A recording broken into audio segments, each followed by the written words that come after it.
Doctor slum episode 3 episode के starting में हमें साल 2009 का सीन दिखाया जाता है। यहाँ पे हम जियोनो को देखते हैं जो कि अपनी लाइफ की स्टोरी बता रहा होता है और वो ये भी बता रहा होता है कि उसने हानियोल से नफरत करना क्यों स्टार्ट किया था। वो बताता है कि मैं अपने ग्रैंड माइंड की वजह से स्कूल, रिलीजन, फैमिली, यहाँ तक कि कंट्री में भी टॉप रैंक हासिल करता था। आगे हम जियोंगो को देखते हैं जो कि पढ़ाई के साथ साथ स्पोर्ट्स में भी बहुत ही अच्छा स्टूडेंट था। वो अपने क्लास के हर एक स्टूडेंट की हेल्प करता था। वो अपने क्लासमेट्स के लिए भी नोट्स बना दिया करता था ताकि उसके सारे फ्रेंड्स अच्छे ग्रेड से पास हो जाएं, जिसकी वजह से सारे स्टूडेंट्स उसे बहुत ही ज्यादा पसंद करते थे और वो स्कूल में बहुत ही ज्यादा फेमस था, जैसे कि कोई हीरो। लड़कियां भी उसे बहुत ही ज्यादा पसंद करती थी और वो उसे खाने का ऑफर भी देती थी। ये सारी चीजें देखकर उसे बहुत ही ज्यादा खुशी होती थी। जियोंगो सोचता था कि वो हमेशा ही ऐसे पॉपुलर रहने वाला है और उसकी लाइफ हमेशा ही ऐसे बेस्ट चलने वाली है। लेकिन एक दिन एक लड़की की एंट्री होती है और वो होती है हानियोल। जियोंगो कहता है कि पता नहीं वो पागल सी लड़की कहाँ से आ गई। वो पढ़ाई को लेकर इतनी ज्यादा ऑब्सेस थी कि वो अपने टाइम को बचाने के लिए ड्राई कॉफी पीती थी, जिसकी वजह से उसे बार बार बाथरूम ना जाना पड़े। वो पढ़ाई को लेकर जुनूनी हो चुकी थी और उसके जुनून की वजह से मैं अपनी लाइफ में पहली बार हारा। आगे वो अपने रिपोर्ट कार्ड को देखता है जिसमें वो हानियोल की वजह से सेकंड आया हुआ था। वो उसे देखते हुए कहता है कि मैं उसे थैंक्स कहना चाहता हूँ क्योंकि उसकी वजह से पहली बार मैंने हार का स्वाद चखा। उससे हारने के बाद जियोनो ने डिसाइड कर लिया कि वो और भी ज्यादा मेहनत करेगा और उससे भी ज्यादा पढ़ेगा। उसने अपनी पढ़ाई के लिए अपनी नींद भी कुर्बान कर दी थी। आगे लंच ब्रेक में जब उसने हानियोल को लंच टाइम में सिर्फ एक बनाना खाते हुए देखा, तब उसने अपने फ्रेंड से पूछा कि आखिर ये क्यों लंच टाइम में सिर्फ एक बनाना खा रही है। तो उसके फ्रेंड उसे बताते हैं कि वो पढ़ने के लिए ऐसा कर रही है। ये देखकर वो भी डिसाइड करता है और वो भी अपना खाना रखकर एक बनाना को ले लेता है। फिर तभी वो कुछ सोचता है और उस बनाने को वहीं पे रख देता है और कहता है कि मुझे उससे आगे होना है। इसके बाद वो जाकर पढ़ाई करना स्टार्ट कर देता है। वो आधी रात तक पढ़ाई करता है और जब उससे उसकी नींद कंट्रोल नहीं होती है तब वो अपने सामान को पैक करके वहाँ से जाने लगता है। तभी वो देखता है कि वहाँ पे कोई पढ़ रहा है और ये कोई और नहीं बल्कि हानियोल होती है, जिसे देखकर तो ऐसा लगता है कि उसे नींद की तो कोई जरूरत ही नहीं है। वो फुल फोकस के साथ पढ़ाई कर रही थी और ये देखकर तो जियोनो के होश ही उड़ जाते हैं। वो उसके टेबल से धीरे से निकलता है, जिसे देखकर हानियोल थोड़ी सी सहम जाती है। फिर वो इशारों में कहता है कि मेरी नजर सिर्फ और सिर्फ तुम पे ही है, जिसकी बात से वो फिर से पढ़ाई करना स्टार्ट कर देता है। वो पूरी रात पढ़ाई करता है जिसकी वजह से उसकी हालत खराब हो जाती है। नेक्स्ट मॉर्निंग जब वो अपने स्कूल में आता है तब उसकी हालत हम देख ही सकते हैं। अब यहाँ पे जब क्लास एंड हो जाती है और सारे बच्चे जाने लगते हैं तब जियोनो भी खड़ा होता है, लेकिन वो जैसे ही खड़ा होता है उससे चक्कर आने लगते हैं। जियोनो यहाँ पे चक्कर खाकर गिरने वाला ही होता है, वैसे ही उससे पहले हानियोल चक्कर खाकर गिर जाती है, जिसे देखकर सारे बच्चे उसके पास चले जाते हैं। जियोनो उसे देखता है और फिर वो भी चक्कर खाकर नीचे गिर जाता है। जब वो नीचे गिरता है तब उसकी होश थोड़ी सी रहती है और वो कहता है कि मैं बेहोश होने में भी सेकंड प्लेस पे आया। जब इसकी आंखें खुलती है वो देखता है कि हानियोल भी उसके सामने ही है। वो उसे देखकर उसकी हालत के बारे में पूछता है कि तुम कैसे हो। वैसे ही वो अपने हाथ को ब्लैंकेट से बाहर निकालती है, जिसके हाथ में नोट्स होता है और वो उस नोट्स को लेकर पढ़ना स्टार्ट कर देती है। ये देखकर तो जियोंगो की होश ही उड़ जाते हैं। वो सोच ही नहीं पाता है कि आखिर ये कैसी लड़की है, बीमार होने के बावजूद भी पढ़ाई कर रही है। अब ये सारी चीजें इससे बर्दाश्त नहीं होती हैं और ये सो जाता है। जब इसकी आंखें खुलती हैं तब वो देखता है कि हानियोल अपनी जगह पे नहीं है। वो उसके बारे में सोच ही रहा होता है, तभी वहाँ पे टीचर और डॉक्टर आ जाते हैं। वो अपने आप को रुक नहीं पाता है और हानियोल के बारे में पूछ लेता है कि वो कहाँ पे है। टीचर उसे बताते हैं कि वो तो कब का अपनी पढ़ाई कंप्लीट करने के लिए एकेडमी चली गई है। अब ये बातें जब जियोनो सुनता है तब उसे काफी ज्यादा बुरा लगता है। वो कहता है कि वो तो बहुत ही बेरहम लड़की है। मैं उसकी हेल्थ के बारे में जानने से अपने आप को रोक नहीं पाया और वो कैसी लड़की है जो मुझे इस हालत में छोड़कर अकेले यहाँ से चली गई है। वो चीखते हुए कहता है कि अगर वो ऐसा कह सकती है तो ठीक है, मैं भी अब उसे बताता हूँ कि आखिर मैं क्या चीज हूँ।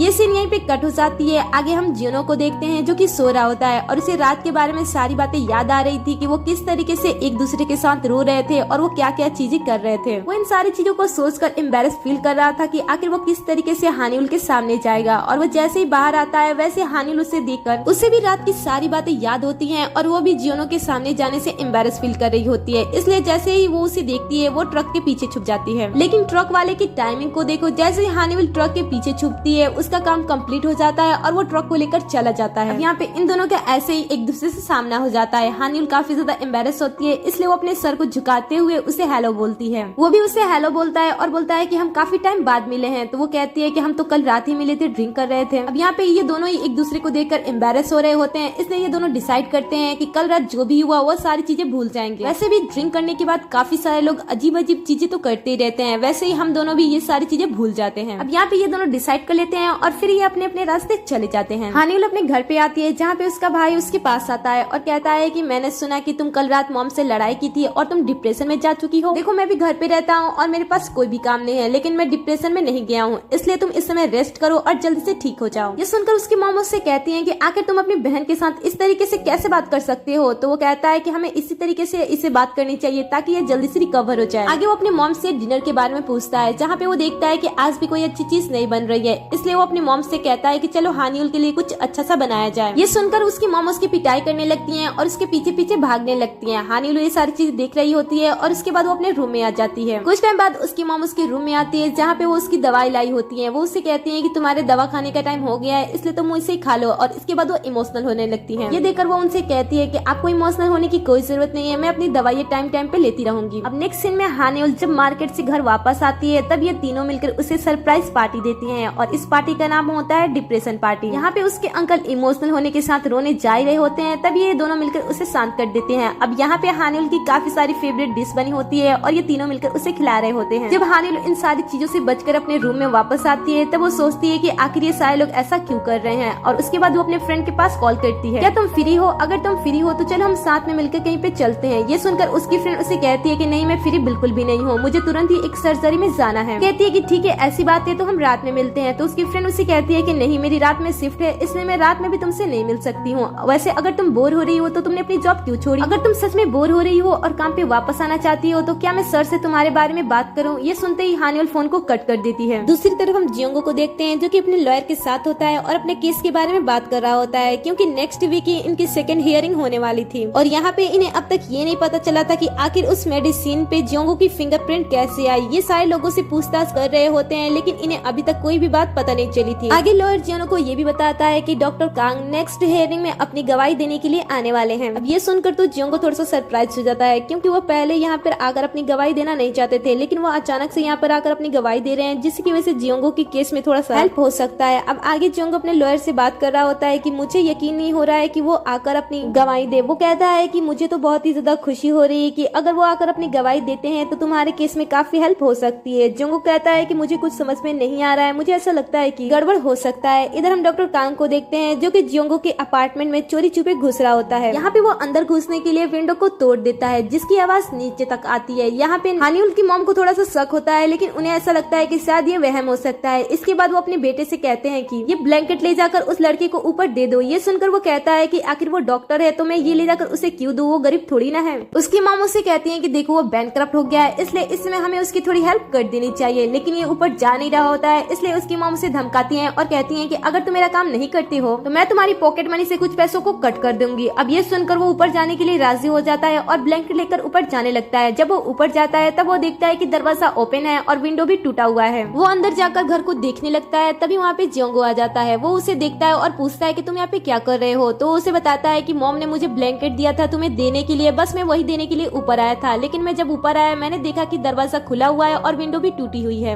अगले सीन में हम यहाँ पे पुलिस को देखते हैं। पुलिस अपने जांच करने के बाद इनके पास आती है और इन्हें बताती है कि हमने सारी चीजें चेक कर ली है, यहाँ से कोई भी चीज मिसिंग नहीं है। वेल फिर भी हम पास वाले सीसीटीवी कैमरा के फुटेज को निकालने की कोशिश कर रहे हैं। जब वो हमें मिल जाएगा तब हम आपको उसके बारे में जरूर इन्फॉर्म करेंगे। और इतना कहने के बाद वो यहाँ से चले जाते हैं। उनके जाने के बाद हानिउल की मॉम जियोंगो से कहती है कि देखो तुम्हारा विंडो टूट गया है, इसलिए आज रात तुम नीचे ही आकर सो जाओ, क्योंकि विंडो से बहुत ही ठंडी ठंडी हवा अंदर जाएगी, जिससे तुम्हें ठंड भी लग सकती है। लेकिन जियोंगो नीचे जाने से मना कर देता है और कहता है कि मैं वहाँ पे बड़े बड़े न्यूज़पेपर चिपका दूंगा, जिससे कि ठंडी हवा अंदर नहीं आएगी। आप मेरी फिक्र मत करो, आप चले जाओ। सभी के जाने के बाद जियोंगो अंदर चले जाता है और वो काफी ज्यादा सैड होता है। वो कांच को उठा ही रहा होता है, तभी वहाँ पे हानिउल आ जाती है। हानिउल से कहती है कि मैंने मॉम से सुना कि तुम्हारे साथ क्या हुआ और यहाँ की कांच टूट चुकी है, वैसे तुम यहाँ पे कैसे सोओगे? मॉम ने कहा है कि तुम नीचे आ जाओ और हम लोगों के साथ सो जाओ। वो कहता है कि चिंता करने की कोई जरूरत नहीं है, वैसे मैं यहाँ पे नहीं सोने वाला हूँ। हानिउल से कहती है कि अगर तुम अपने फ्रेंड के साथ सोने वाले हो तो उसकी नाइट शिफ्ट है, इसलिए तुम वहाँ पे नहीं जा सकते हो। वो कहता है कि इकलौता वही तो मेरा फ्रेंड थोड़ी ना है, मेरे पास तो और भी ज्यादा फ्रेंड है। तब हानिउल से कहती है कि वही फ्रेंड जिनसे तुमने लड़ाई की है और जो तुम्हारे फोन को रिसीव नहीं कर रहे हैं। अब तुम मुझे बहाना देना बंद भी कर दो, वैसे भी तुम मेरे क्लासमेट हो और मुझे बिल्कुल भी अच्छा नहीं लगेगा कि तुम इस ठंड में यहाँ पे ऐसे सो। लेकिन फिर भी जियोंगो जाने से मना कर देता है। तब वो उसके पास आकर बैठकर कांच उठाने में उसकी हेल्प करने लगती है और साथ ही वो उसे डराना भी स्टार्ट कर देती है। वो कहती है कि अगर तुम यहाँ पे ऐसे सोते हो तो क्या पता वो ब्लैक सूट वाला इंसान यहाँ पे आ जाएगा और तुम्हें अपने साथ ले जाकर मारकर किसी नदी में फेंक दे, तो क्या पता किसी को कुछ भी नहीं पता चलेगा। इसलिए तुम अपनी जिद छोड़ दो और मेरे साथ नीचे चलो। ये सुनकर जियोंगो उससे कहता है कि देखो तुम मुझे डराना बंद कर दो, देखो मैं बिल्कुल ही ठीक हूँ, तुम मेरी चिंता मत करो। लेकिन हानिउल देखती है कि वो काफी ज्यादा परेशान है, इसलिए वो उससे कहती है कि देखो तुम चिंता बंद करो, सारी चीजें जल्दी ठीक हो जाएंगी। अगले सीन में हम देखते हैं कि ये इन लोगों के साथ नीचे आया होता है और इन लोगों के साथ डिनर भी कर रहा होता है। यहाँ पे हानिउल की मॉम कहती है कि मुझे नहीं पता था कि तुम दोनों एक ही स्कूल में पढ़ते थे और तुम दोनों दोस्त हो। ये सुनकर हानियोल कहती है कि मॉम ऐसी कोई बात नहीं है, हम इतने भी ज्यादा क्लोज नहीं थे। इस बात पर जियोनो भी हामी भरता है और कहता है कि हम इतने भी ज्यादा क्लोज नहीं थे, वैसे भी इसके क्लोज आना भी कौन चाहेगा।